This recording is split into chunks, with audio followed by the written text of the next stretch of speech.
The Vivo X100 Pro has finally released in the global market, and it has quite a few noteworthy improvements over its predecessor. It is the first device to house the brand new MediaTek Dimensity 9300 chipset, and it offers a serious camera setup, which includes a 1-inch type main sensor, an improved ultra-wide camera, a new floating telephoto sensor, and their latest image signal processor, the Vivo V3 chip. The display is now brighter, the battery is now larger, the design is breathtaking, and I cannot wait to dive into every single aspect. In the box, you'll find the phone itself, a more premium rubberized case, a 6-amp charging cable, and a 120-watt charging brick. This is TechNick, and this is my full review of one of the best flagships I have ever tested, the Vivo X100 Pro.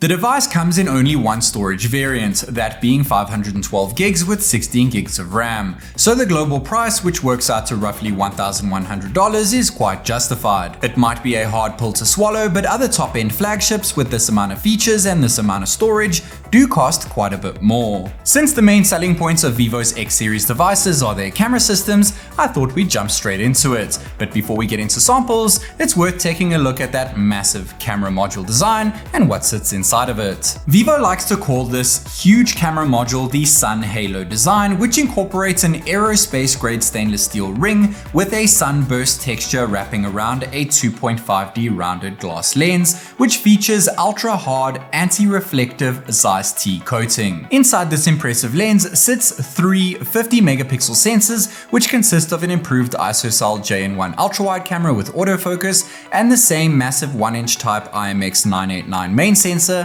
with laser autofocus, PDAF, and OIS. But the star of the show has to be the new Zeiss APO telephoto camera, which now uses a floating periscope sensor, which boasts 4.3 times optical zoom, an insane 18cm minimum focusing distance, and also makes use of PDAF and OIS. And to round things off, there's the new Vivo V3 ISP chipset, which offers advanced post-processing and 4K cinematic portrait video, which we'll get to a little later. And thanks to their partnership with Zeiss, there are now 3 new color profiles, which can be used across all 3 cameras. There's Vivid, which tries to make things pop, Textured, which adds more shadow details, and Natural, which is more true to life. Since Natural is the only mode here developed by Zeiss and offers a nice natural balance, that's what we'll be sticking to for the remainder of these photos. Snapshot mode can be used with the main or periscope sensors and offers 0 shutter lag photos. Super macro mode can be used with all 3 sensors, and the periscope shot comes out fantastic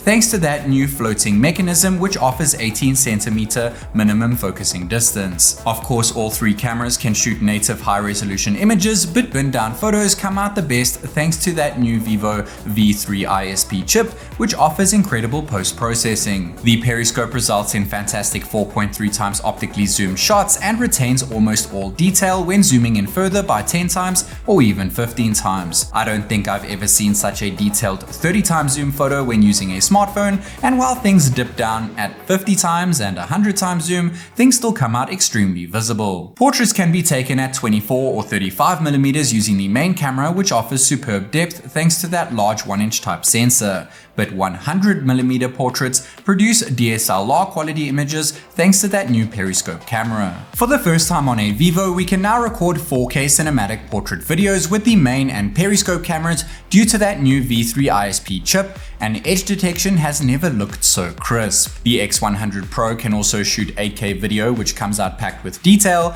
but it's limited to just the main camera. And slow motion video is only available using the main camera as well, but it can go all the way up to 480 FPS. Vivo's latest flagship can also shoot continuous 4K 60 FPS video, which allows you to seamlessly switch from the ultra-wide to the main to the periscope all the way up to 10 times zoom in one single video.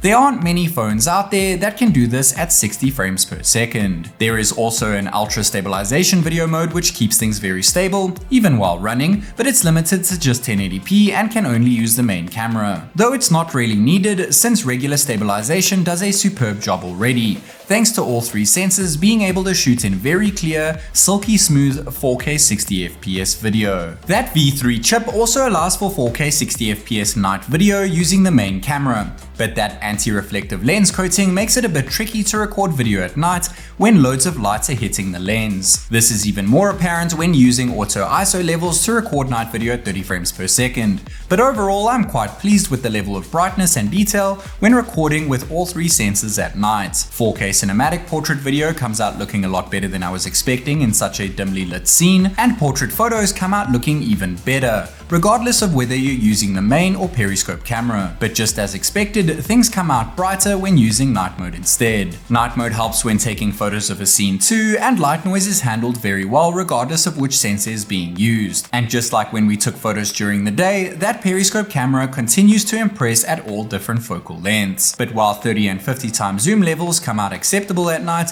the max 100 times digital zoom level struggles to retain detail. Just like Vivo's sister company AnTuTu, the X100 Pro also has a supermoon mode which only starts to look impressive at 10 times zoom, and arguably looks the best at 30 times, though it can go all the way up to 100 times zoom. Again, just like the iQOO 12, the Vivo X100 Pro also has an Astro mode, which brightens up stars and even has an augmented reality option, which adds an image to help you see what star constellation you're looking at. But in addition to the AR mode, the X100 Pro has an exclusive feature called Astro Portrait, which focuses on subject detail while still making the stars in the background shine bright. There's no doubt that the X100 Pro is all about those cameras, and that massive camera module is clearly not for nothing.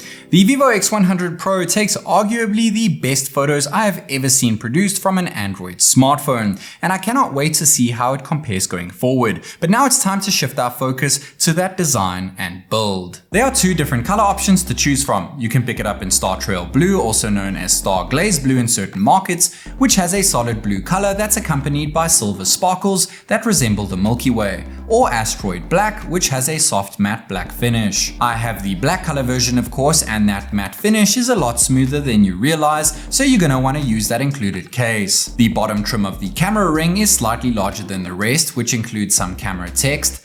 Underneath that is the Extreme Imagination text to promote their partnership with Zeiss, and at the bottom you'll find a large yet subtle Vivo logo. The backplate is made from unspecified glass and the device weighs in at 225 grams, so it's quite a bit heavier than its predecessor. However, it still includes an IP68 dust and water resistant certification. The glossy side frames are made from aluminum, and the phone is a bit slimmer this year at just 8.91mm thick. The screen is of course made from glass, but the screen protection is once again unknown. The bezels wrapping around are fairly thin and quite symmetrical, but the punch hole cutout for the selfie sensor is now slightly larger since it houses an improved 32 megapixel snapper with a larger f2.0 aperture and wider 20mm focal length. Though a more standard 24mm focal length can still be achieved in photo or portrait mode, but the wider field of view certainly captures more of the scene, and overall I'm quite pleased with the results in terms of detail, whether you take a normal or portrait photo. This is TechNick recording a 1080p 60fps selfie video on the brand new Vivo X100 Pro.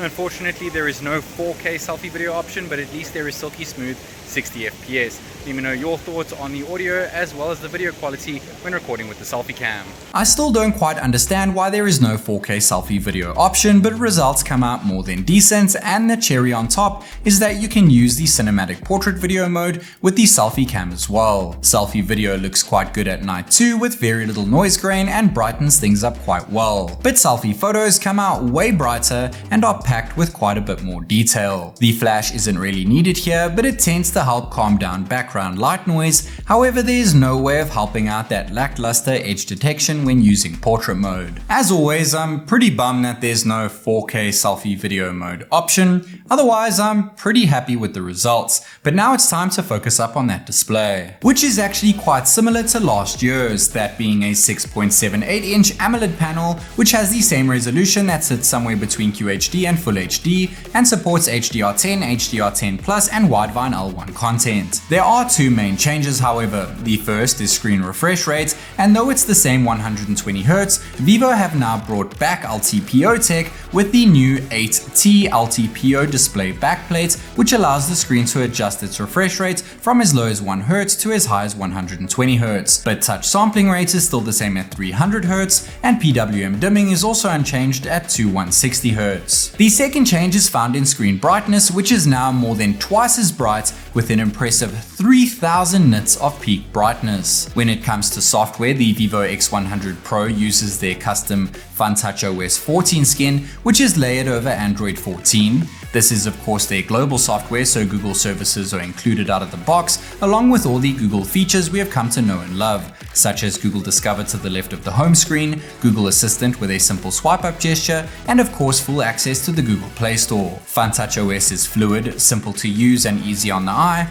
but I can't help but feel that Vivo's global software is starting to get a bit outdated. Don't get me wrong, it's fantastic software, but it wouldn't hurt to change it up from time to time. What has changed up though is battery capacity, since it's now quite a lot larger at a whopping 5400 mAh, and we still have very fast charging, though it sits at 100 watts now, even though a 120 watt block is still included in the box. We also have 50 watt wireless charging, which is fast to say the least, and we also have an option for reverse wireless charging. But the big headliner here is probably the inclusion of the latest top-end MediaTek chipset, the Dimensity 9300. It's manufactured on TSMC's third generation 4nm process, and it is supposedly 40% more powerful and 33% more efficient when compared to the 9200. This 8-core CPU is quite special, as it does away with all efficiency cores in favor of 4 Cortex X4 main cores and 4 Cortex A720 performance cores. But only one main core clocks in at 3.25 GHz, while the others sit at 2.85 GHz. The 4 performance cores all run at an even 2 GHz. The new Immortalis G720 MC12 integrated GPU has now also been boosted and now offers 46% more performance and reduces power consumption by 40%. There's also talk of it using newer LPDDR5 RAM modules, but based on research, only the 1TB model uses this faster memory,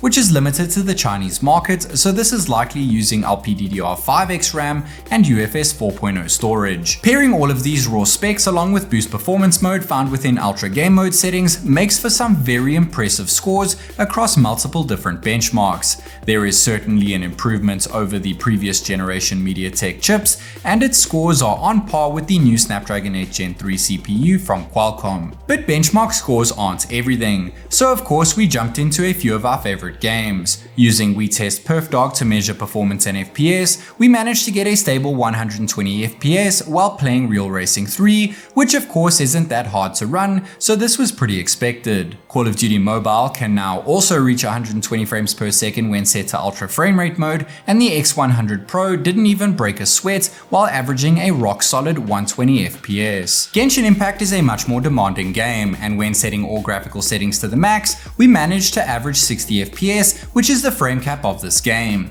But this is where the X100 Pro takes things up a notch, as its ultra game mode has an option for something called game frame interpolation, which can double your frame rate by adding additional frames that aren't actually there.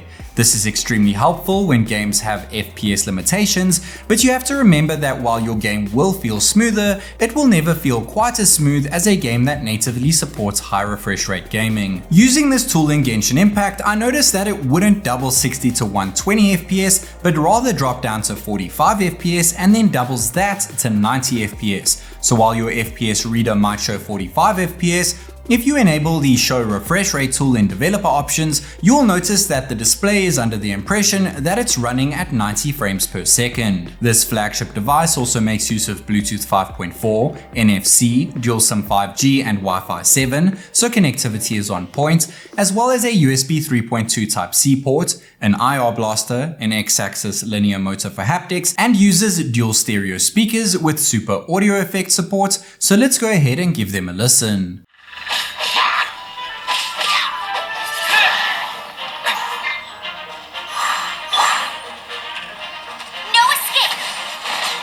Vivo have improved on so much with their latest X series flagship. Its performance has no doubt been bumped up thanks to the new MediaTek chip. Its battery has increased by quite a high margin, its display has been upgraded in terms of refresh rate and brightness, its selfie camera is now better despite it still lacking 4K selfie video, its main camera system has seen some major upgrades which leads to some of the best photos I have ever seen. And its newly refined design with a huge emphasis on that massive camera module is bound to turn some heads. It's certainly a device that's worth your attention if you're a smartphone enthusiast such as myself. Let me know your thoughts on what's likely the best flagship smartphone to release in the last month of 2023. This is TechNick and I'll catch you in the next one.